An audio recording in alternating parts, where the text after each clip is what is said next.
Tere tulemast! Selles videos räägime funktsioonidest ja sellest, kuidas ise uusi funktsioone ehitada Pythonis. Esiteks, varasemalt oleme nii mõnegi funktsiooniga juba tuttavad, et näiteks teame, et print funktsioon töötab nii, et kui me teda niisama tööle paneme, siis ta oskab meile ühe reavahetuse näiteks ekraanile kuvada, või kui anname talle parameetrina mingi teksti kaasa, siis ta oskab sedasama teksti meile ekraanile nähtavale tuua.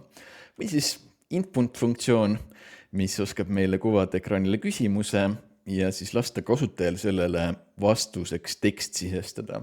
Ja mis on tema puhul eriline, on see, et me saame siis seda kasutaja poolt sisestatud teksti mingisse muutesse edasi kirjutada või siis seda edasistes arvutustes kasutada, et oskab meile siis tagastada seda kasutaja sisestust.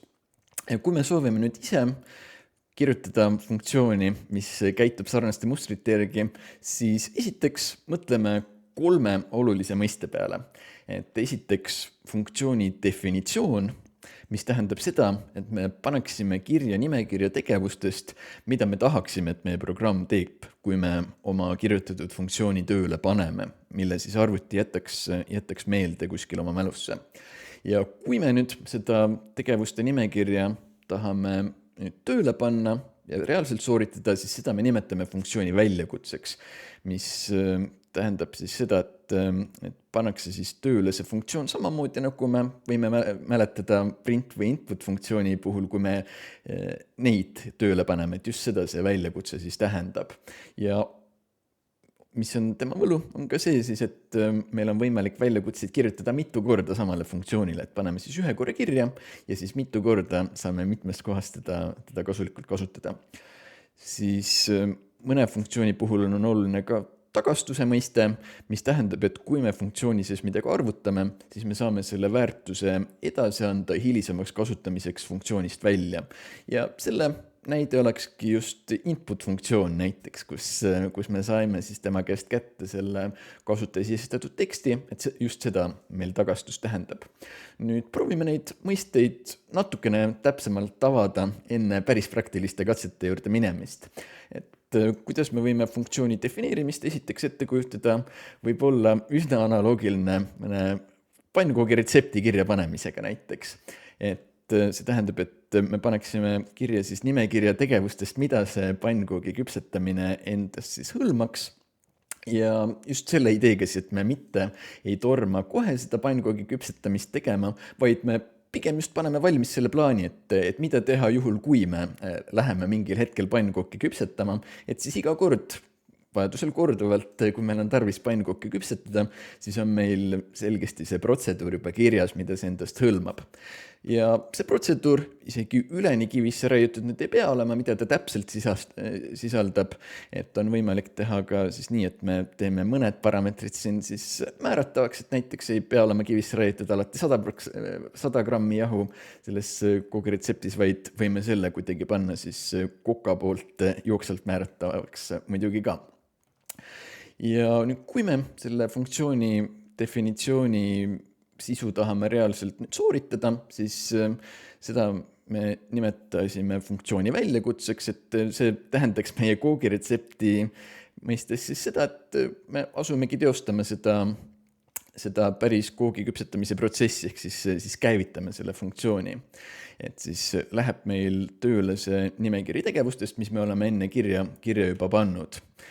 Ja kui vaja, siis saame mingeid väärtuseid siis tagastada ka, mis me selle funktsiooni töö käigus oleme siis välja arvutanud. Või siis koogiretsepti puhul ilmselt olekski tagastuseks siis kook ise, mis on valmis saanud.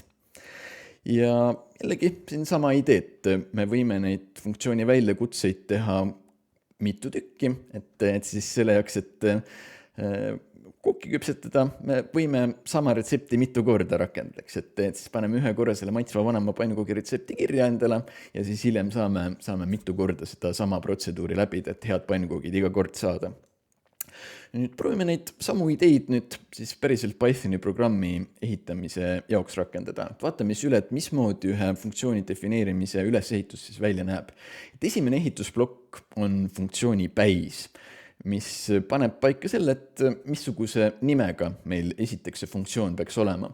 Et alustame päist def märksõnaga, millele kirjutame järele siis enda välja valitud funktsiooni nime, näiteks vanema pannkoogid, kui me siin pannkoogi tegemise protsessi lainel juba oleme. Ja siis jätkuks kirjutame veel sulupaari ja kooloni.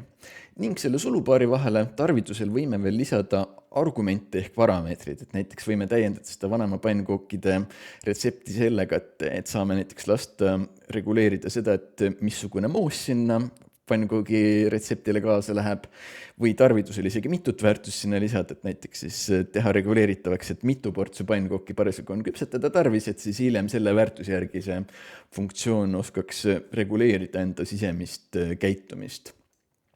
Siis kui meil funktsiooni päis on valmis, siis me jätkame funktsiooni keha kirjutamisega, siis nii, et me kirjutame selle siia niimoodi taandega, et samamoodi nagu me oleme varasemalt juba harjunud if järel, näiteks kooloni järele taandega kirjutama mingit sisu või erinevate tsüklite järele, siis siin on samamoodi, et meil võib olla siin funktsiooni definitsiooni sees taandega niimoodi näiteks 4 sammu siis, ja siin see taane just näitab siis ära kõik need sammud, et mis just selle funktsiooni definitsiooni alla kuuluvad.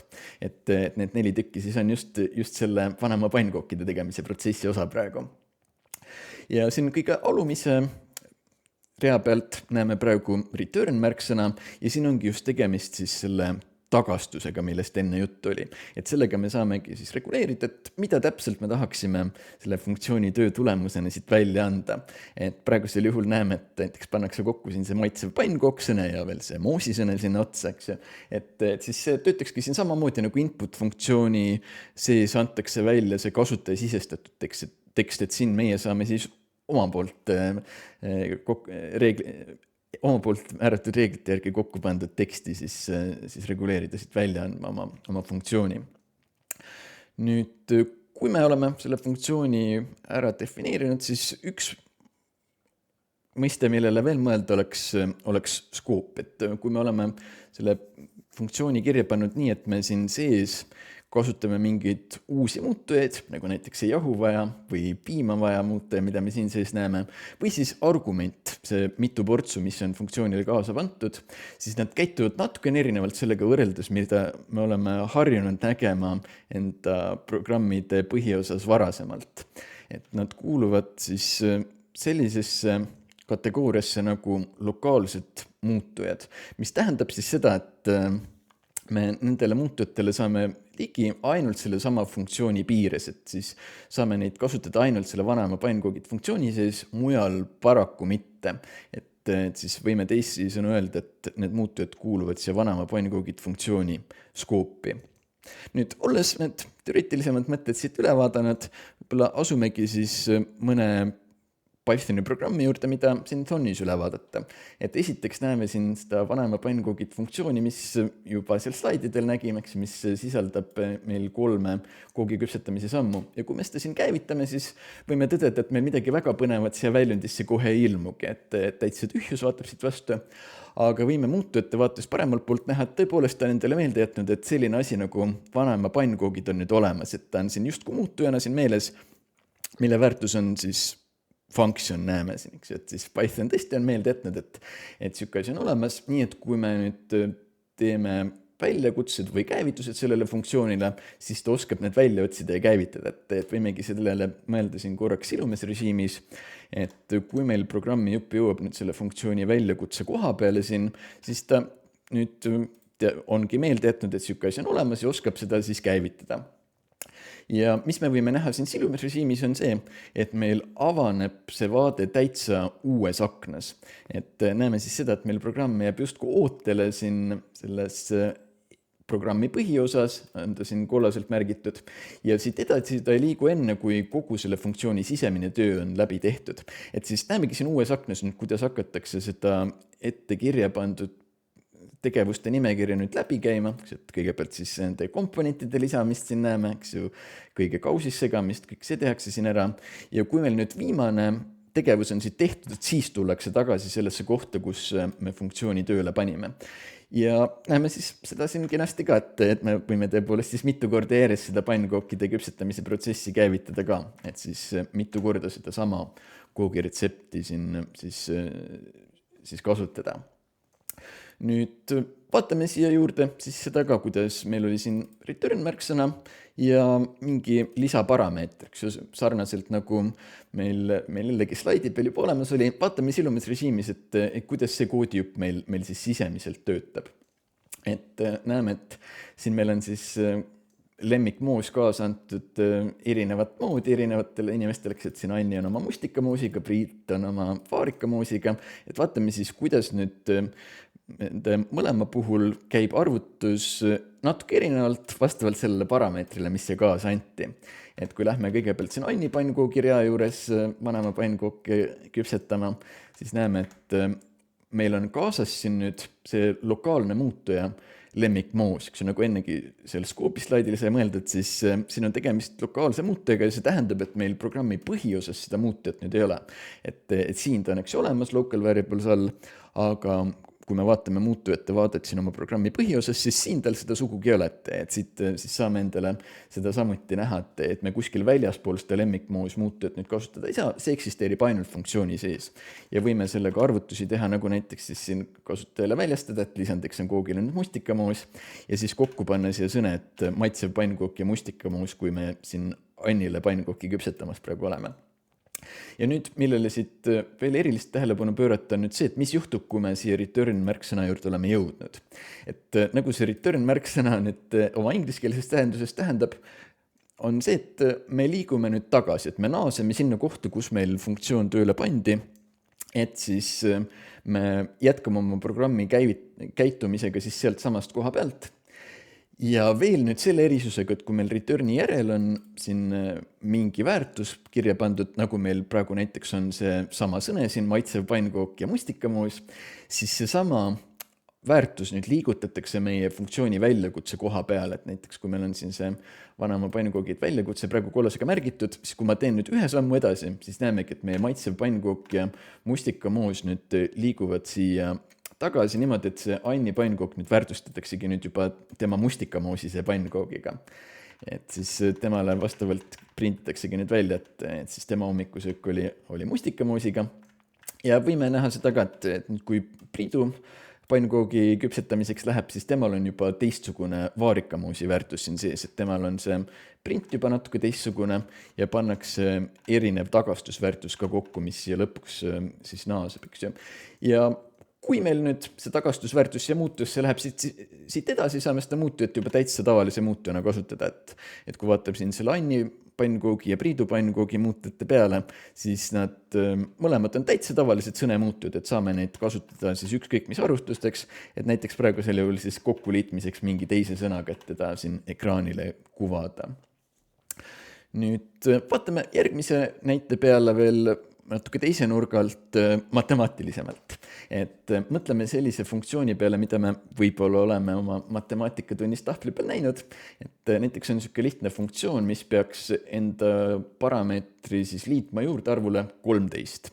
Ja võime siis seda kasutada näiteks A muutuja väärtustamise jaoks, et see f-kohal 7 välja arvutada ja siis hiljem seda A-d saame juba muutujana kasutada, et muid arvutusi teha, et näiteks korrutades seda näiteks täitsa uue f-i väljakutsega kokku.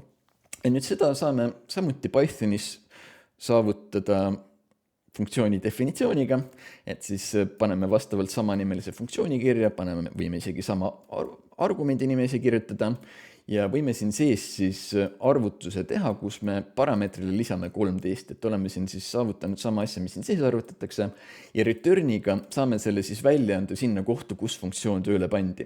Et samamoodi nagu me siit valemist, siis võime ette kujutada, et kui meil f-kohal 7 nüüd välja arvutatakse, siis tuleb selle asemele siia see 7 pluss 13, mis annab meile 20, eks ju, et siis asendataksegi see f-kohal 7 siis 20-ga meil niimoodi. Niimoodi, et kui me hiljem seda A-d kuskil kasutame, siis saamegi juba selle 20 niimoodi taaskasutada ja siis omakorda näiteks välja arvutada siin siis midagi uut selle põhjal, et näiteks kui f-kohal 3 siin tööle pannakse, siis seda siin 16-ga korrutada ja siis siia saame veel mingi muu tulemuse, et näiteks 320 siit välja arvutada. Ja kui me silumisrežiimiga siia sisse vaatame, siis võimegi kohe seda mustrit näha avaldumas siin, et siis arvutatakse see 13 + 7 meile välja ja see 20 tuleb kohe siia A väärtustamise juurdeks, et siis A võrdub 20 siin meil täitsa täitub ja võime siis selle F kohal 3-ga näiteks kokku korrutada, et see 320 siit välja saada. Nüüd siit edasi, olles nüüd need põhitöövõtted üle vaadanud, prooviks keskenduda nüüd paari veaohtliku programmijuppi juurde. Et kus siis võtaks ette võib-olla siukse plaani, et võite võtta mõned minutid, et ise välja mõelda ja uurida seda koodi ja mõelda, et mis on siin praegu valesti läinud. Et võitegi praegu video korraks seisma panna ja ise mõelda ja lähme siis hetke pärast edasi selle analüüsiga siin koos. Ja jätkamegi siis koos analüüsiga praegu siin siis nii, et me seda programmi käivitades praegu võime näha seda, et kui kasutaja midagi sisestab, siis ta saab errori, et proovitakse mingi nunniga inti kokku korrutada, eks ju. Et vaatakski silumisrežiimis, mis siin täpselt juhtub ja siis mõtleme selle lahenduse siia välja. Et kui meil nüüd siis siin funktsiooni sisemist tööd vaadata, siis võime näha, et meil selle käibemaksuga hinna väljaarvutamine läheb täitsa edukalt praegu, eks ju, et arvutatakse 1,49 välja.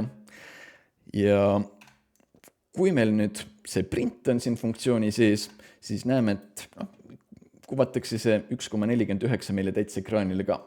Aga kas see printimine oli päris see, mida me teha soovisime? Et kui me praegu niimoodi funktsioonist välja tuleme, et meil return'i siin ei ole, siis niimoodi vaikimisi tagastatakse meile selline tühi none väärtus, mis tähendab siis, et see funktsioon meil praegu ei andnud midagi välja, ei tagastunud midagi. Nii et meil see jäätis käibemaksuga muutuja praegu jääb sisaldama none väärtust. Ja kui me nüüd proovime sellega mingit arvutust teha, näiteks siis korrutada kokku, et me tahame 10 tükki osta sellise hinnaga jäätiseid, siis meil hakatakse ekslikult neid 10 nonnidega hoopis kokku liitma, et meil see 1,49 kuidagi siia ei jõudnud, sest meil return puudus siin sees. Nii et seetõttu meil see error praegu tulebki. Mis oleks siis kena lahendus, olekski muidugi siis see print lihtsalt asendada return'iga, et kui me nüüd selle tööle paneme, siis juba return'iga tuleb meil see hind korralikult välja arvutatuna sealt välja. Et võime selle isegi siit seestpoolt korraks siis läbi vaadata, et kui me seda siit siis return'i järele viime, siis jõuab see meie jäätiskäibemaksuga muutujasse. Nii et nüüd te jäädvustatakse 1,49-ga ja kui me nüüd proovime näiteks 10 jäätist osta, siis arvutus läheb juba ilusasti läbi ja kuvatakse meile, et kui palju need jäätised kokku maksavad. Vaatame jätkuks ühte veaohtlikku olukorda ka, mis oleks tüüpiline viga, mis funktsioonidega tehakse. Et võite jällegi võtta mõned minutid, et korraks video pausile panna, proovida mõelda, et mis see kood siin teeb, mis siin täpselt valesti läheb ja lähme siis hetke pärast jälle edasi siin koos analüüsiga. Ja lähmegi siis koos analüüsiga nüüd siia peale, et proovime selle koodtüüpi tööle panna ja vaatame siis, et mis hetkest meil see kood täpselt siis alt veab. Et kõigepealt me arvutame siin selle porgandi käibemaksuga hinda, et siin arvutus sees töötab täitsa ilusasti, eks ju siin midagi viltu pole, on return kenasti olemas ja saame siia kätte, et meil tuli tulemuseks siis 1,49. Aga oleme nüüd tähelepanelikud sellega, et mis meil see hindfunktsioon siin teeb, eks, et meil on siin varasemasse defineeritud arvuti meelde jätnud, et hinna näol on tegemist funktsiooniga, aga me oleme siin kirjutanud hindnimelisse muutujasse enda hinna. Et see tähendab, et me kirjutasime oma funktsiooni kogemata üle, niimoodi, et kui me hiljem proovime nüüd seda funktsiooni tööle panna, siis me proovime hoopiski rakendada seda arvu, mis loomulikult annab meile erroriks, et me unustasime kogemata selle hinna ära. Et mis oleks lahendus, me peaksime siin kasutama unikaalseid muutujaid. Et siis sel juhul meil ei kirjutata nende muutujate väärtuseid siin mingi vale asjaga üle, et kui siin sees nüüd arvutatakse välja, et hind on 1,49, siis me ei kirjuta seda hinda üle, vaid tuleb see porgandi hind juba uude muutujasse ja tuleb mahla hind ka ilusasti uude muutujasse, et siin just see siis viltu läks.